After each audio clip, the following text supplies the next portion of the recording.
Bonjour à tous et bienvenue chez Perspective Animée, ici Sanjuan Wolf avec une nouvelle vidéo. Aujourd'hui je vous amène une théorie sur le haki des rois et pourquoi selon moi ça va être le type de haki qui va être décisif dans le combat entre Luffy et Barbe Noire. Parce que oui, ma théorie c'est que Luffy va se battre contre Barbe Noire.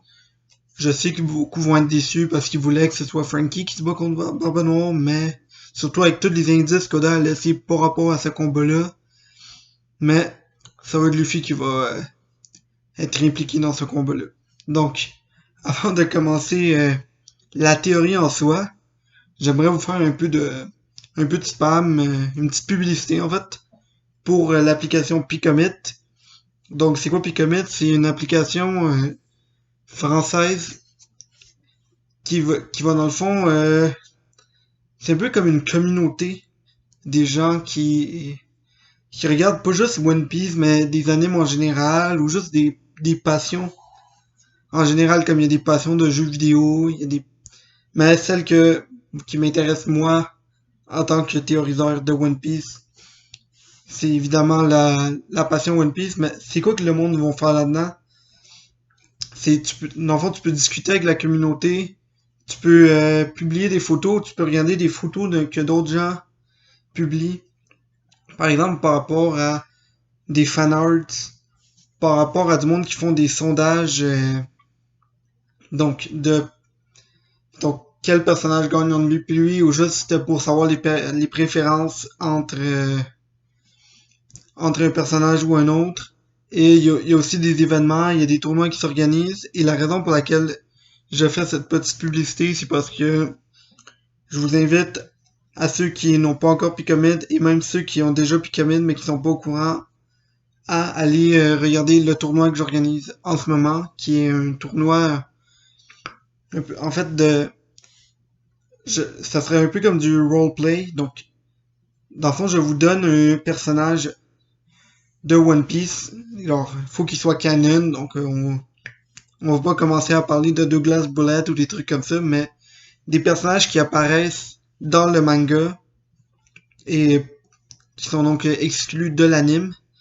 Donc, ces personnages-là, je vous en donne un au hasard et il faut que vous fassiez une espèce de présentation de pourquoi ce personnage-là est le meilleur. Et donc, en ce moment, il y a 6 participants qui sont en train de participer dans le tournoi et je vous invite à aller regarder le tournoi. Donc, par rapport au tournoi, ça par exemple, il y a le personnage le plus important de One Piece, Tamachibi, qui est en train de s'affronter à Miss Father's Day. De l'autre côté, on a Capone qui se bat contre le FC Ulti. Et finalement, nous avons Cavendish qui s'affronte au petit chapeau Napoléon. Donc ça c'était un peu la petite publicité que je voulais vous faire et maintenant on passe à la théorie en soi. Donc premièrement j'aimerais vous parler de comment j'en suis venu à faire cette théorie-là. Tout a commencé quand il y a une couple de semaines, j'ai regardé une vidéo d'un YouTuber anglophone qui s'appelle O'Hara. Donc ce gars-là, qu'est-ce qu'il fait? Il fait des vidéos un peu de théorie aussi, il fait des analyses de chapitres. Mais quelque chose que moi je regarde par rapport à lui qui m'intéresse réellement, c'est ses analyses des moments marquants de One Piece. Donc je pense que pour le moment, il y en a 2, peut-être 3, je suis pas sûr, mais de ceux que j'ai vus à date, il y en a, il y en a juste 2. Le premier, ça serait un des moments les plus épiques de toute l'œuvre, qui est quand Luffy est sur l'île de Haya, donc à Mocktown, et c'est là qu'il rencontre justement Barbe Noire. Et dans le fond, le gars va aller discuter, par exemple, l'importance des scènes. Il va vraiment faire une analyse complète de cette interaction entre Luffy et Barbe Noire, avec le fameux moment de Barbe Noire qui dit que les rêves d'un homme n'ont pas de fin. Donc, il fait vraiment des bonnes vidéos, mais celle qui m'a en fait inspiré pour faire cette vidéo-ci, C'est pas que j'ai regardé la vidéo puis ça m'a donné envie de faire cette vidéo, mais juste la vidéo en soi m'a donné envie de relire un arc en particulier et en relisant cet arc-là, j'ai remarqué un détail qui, selon moi, qui est dans le fond la base de cette théorie que je vous amène. Donc le détail c'est quoi? On retourne à Enies Lobby avec ce magnifique moment où on a Nico Robin qui annonce à Luffy et à toute la marine qui sont là qu'elle veut vivre, qu'elle est pas prête à mourir à ce moment-là parce elle veut continuer de se battre pour son rêve qui est de trouver le Rio Poneglyph et savoir ce qui s'est réellement passé durant le siècle perdu.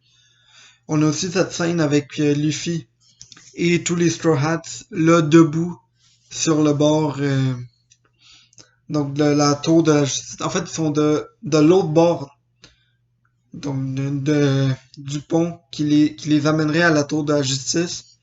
Et on a cette scène là avec Soji King qui prend son arme et il brûle le drapeau du gouvernement mondial. O'Hara il est allé analyser complètement cette scène-là.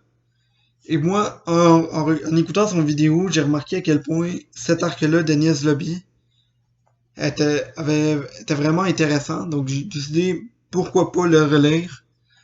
Et c'est de même que j'en suis venu à lire cet arc-là.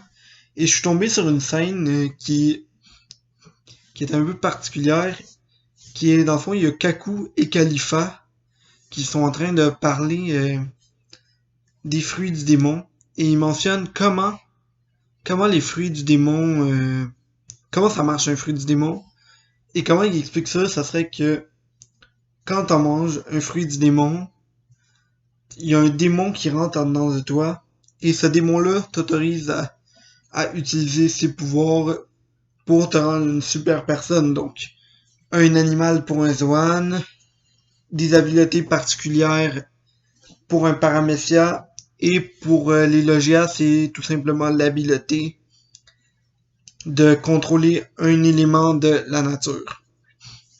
Donc, on regarde un peu comment il explique ça. Donc, il explique que un fruit du démon, c'est tout simplement un démon qui rentre dans toi. Et tu sais que moi, maintenant qu'on connaît le haki et qu'on connaît les awakenings, moi j'ai eu plein de petites idées dans ma tête de ce que pouvait être. Donc le, les, les choses qui pourraient avoir lieu par rapport aux démons qu'il y en a. Donc est-ce que par exemple l'awakening ne serait pas juste le prendre la contrôle ou juste réveiller le démon qui est en dedans de toi. J'ai eu comme plein de petites idées par rapport à ça, mais une que je veux vous amener, qui est dans le fond la théorie du jour, c'est est-ce que par exemple tu pourrais pas utiliser ton haki pour faire évanouir donc le démon d'un autre utilisateur. Je m'explique.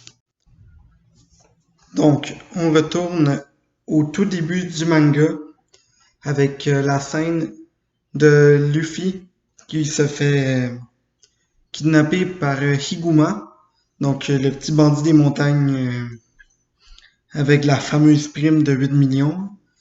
Une légende ce gars-là.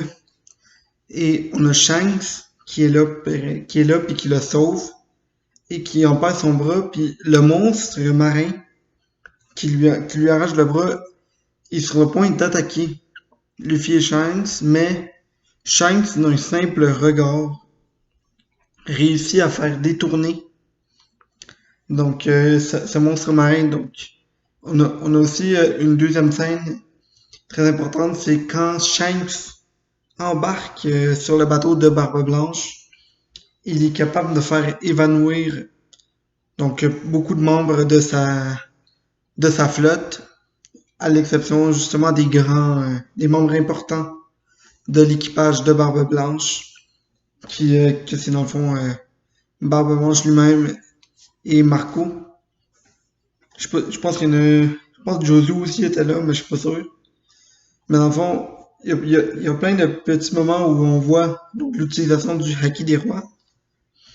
Et donc, j'ai remarqué que Oda, depuis quelque temps, il nous il essaye de nous mettre un lien entre les arcs et le développement des types de haki pour Luffy.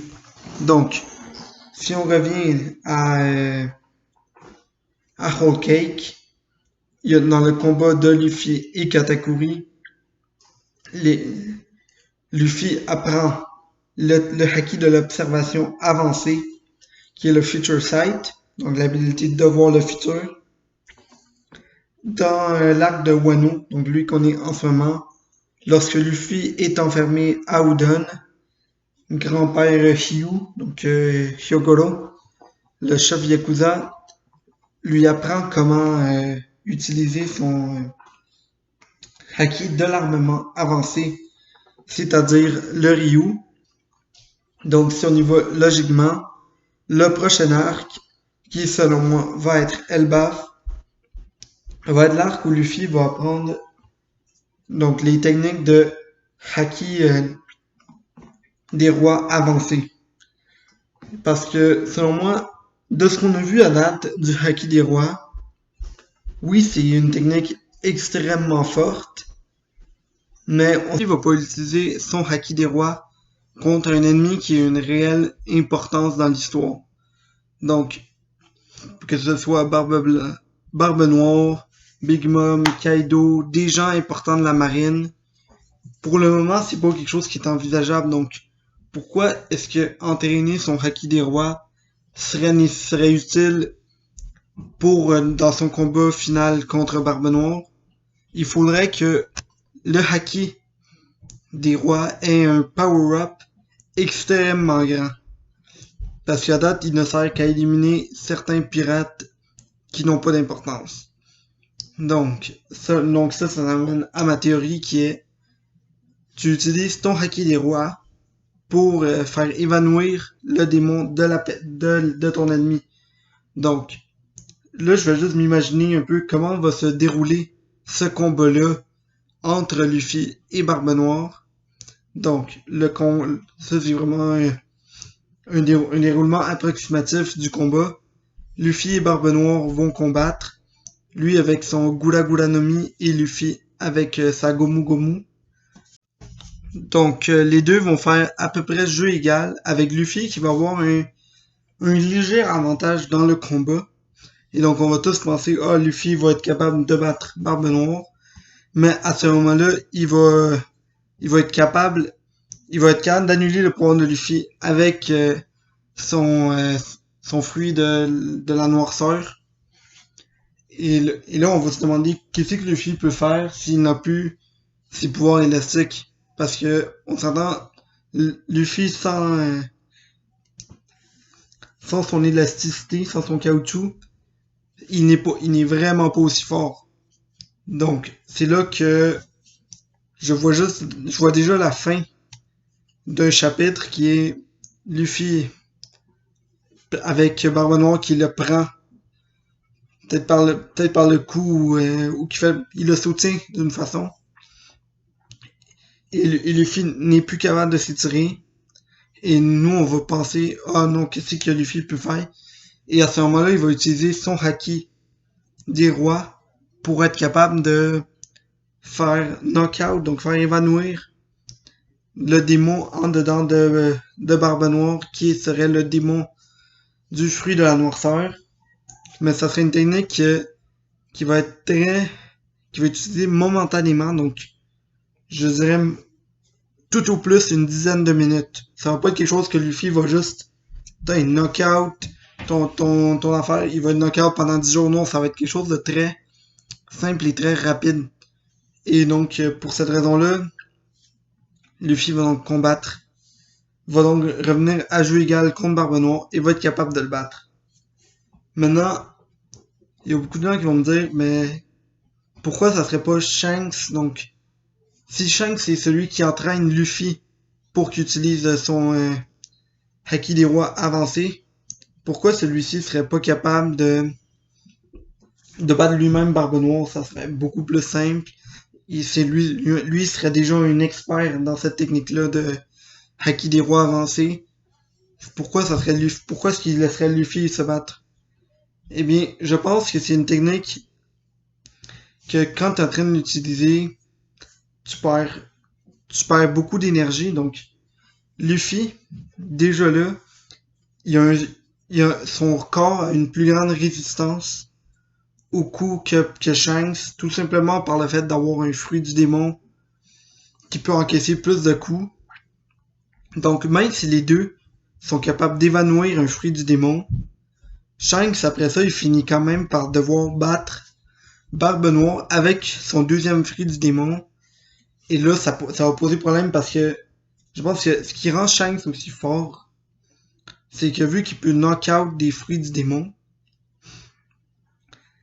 il est carrément capable de battre la plupart des grands pirates de son époque parce qu'ils ont tous des fruits du démon en eux et ils perdent leurs habiletés. Donc, on s'entend, ça va vraiment les nerfs. Ça va vraiment nerf ses ennemis. Donc, mais si son ennemi a déjà la capacité d'avoir un deuxième fruit du démon, même si t'en annules un, si t'annules pas le deuxième, Shanks il va être en désavantage pareil.